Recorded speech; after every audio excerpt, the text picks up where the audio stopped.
a volé un et on en a acheté un. Et c'est pour donner l'air un peu moins suspicieux, on va dire. C'est une des plus grandes techniques qu'on a, c'est un acheté, un offert. Ouais, voilà, c'est ça, un acheté, un offert, mais version vol. Les vols à l'étalage ont augmenté de 14%. La viande et le fromage seraient parmi les produits les plus dérobés. 2 voleuses régulières de nourriture ont accepté de nous parler, à condition de rester anonymes. On a marché à 2 €, on était assez contentes. C'était 2 €? cher quand même. Ouais. L'une a 30 ans. Elle vit de l'allocation aux adultes handicapés. L'autre, 23 ans, alterne chômage et petits boulots. Une fois le loyer payé, il leur reste près de 300 € chacune pour vivre pendant un mois. La majorité des produits qu'on vole, ça va être des produits du quotidien. Tout ce qui est fruits et légumes, tout ce qui est le pain. On se dit, on a ce budget-là qu'on ne doit pas dépasser. Et donc, on choisit les aliments qu'on va voler en fonction du budget. Le vol, maintenant, il est peut-être un peu plus fréquent. Ouais. On vole plus de choses qu'on n'avait pas tendance à voler avant. Par exemple? Je pense qu'avant, moi, j'avais tendance à voler uniquement des choses en fait, que je trouvais extrêmement chères pour ce que c'était. Là, maintenant, des œufs, là, je pourrais voler des œufs. C'est probable que je le fasse. Du coup, on fait la liste. À les entendre, la hausse des prix des produits alimentaires serait la cause de la multiplication de leurs vols. Désormais, à chaque fois qu'elles font leur liste de courses, elles estiment ne pas pouvoir s'offrir tout ce dont elles ont besoin. Du coup, le budget, on a...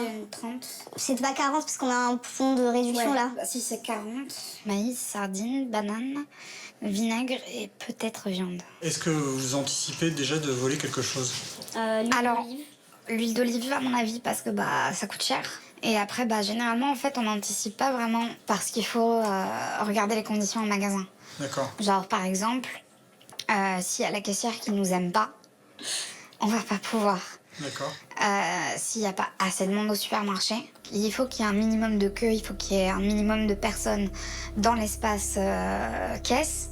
Pour que les vigiles soient occupés déjà. Ils ne soient pas concentrés sur nous, en fait. Ces 2 femmes disent ne voler que de la nourriture. Depuis 1 an et demi, elles ont été prises la main dans le sac à 4 reprises.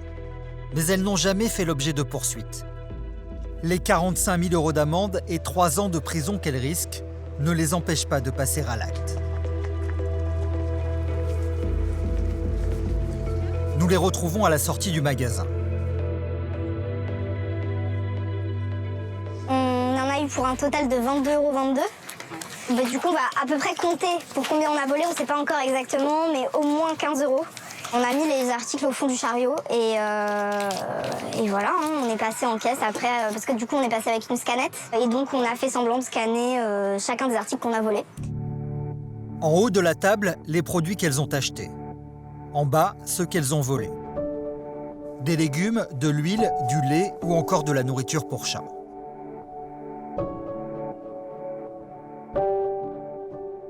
Ça, on en a volé un et on en a acheté un. Ça, pareil, du coup.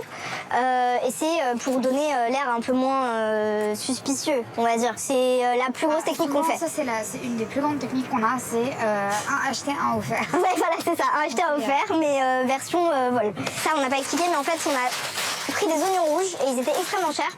Donc on les a 3,99 € le kilo. Donc on les a fait passer en orange. On a pris des oranges et Voilà.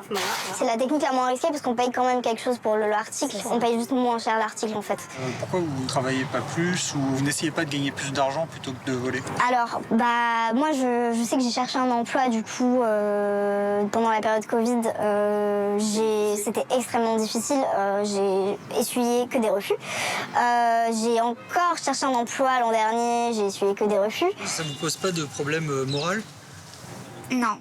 Aucun problème. Non, parce que, enfin... De toute manière, je fais pas de mal en volant, en fait, je le sais très bien. Ils ont des assurances pour ça, il n'y a pas de problème, ça change absolument rien à leur vie. Le nombre d'aliments qu'ils jettent, au lieu de les donner, au lieu de les, j'en sais rien, même de les mettre à beaucoup plus bas prix, ils ne le font pas. Souvent, les gens, parce que j'en parle avec des gens donc, du vol, et souvent un truc qui revient, c'est pourquoi tu vas pas au secours populaire, et pourquoi tu vas pas machin, et pourquoi, simplement parce qu'il n'y a pas, en fait. Il n'y a pas assez d'argent pour faire tourner ces structures. Il n'y a pas assez de bénévoles, il n'y a pas assez de nourriture pour tout le monde et il y a des listes d'attente. Pour elle, le vol de nourriture est devenu routine. Et elles ne seraient pas les seules dans ce cas.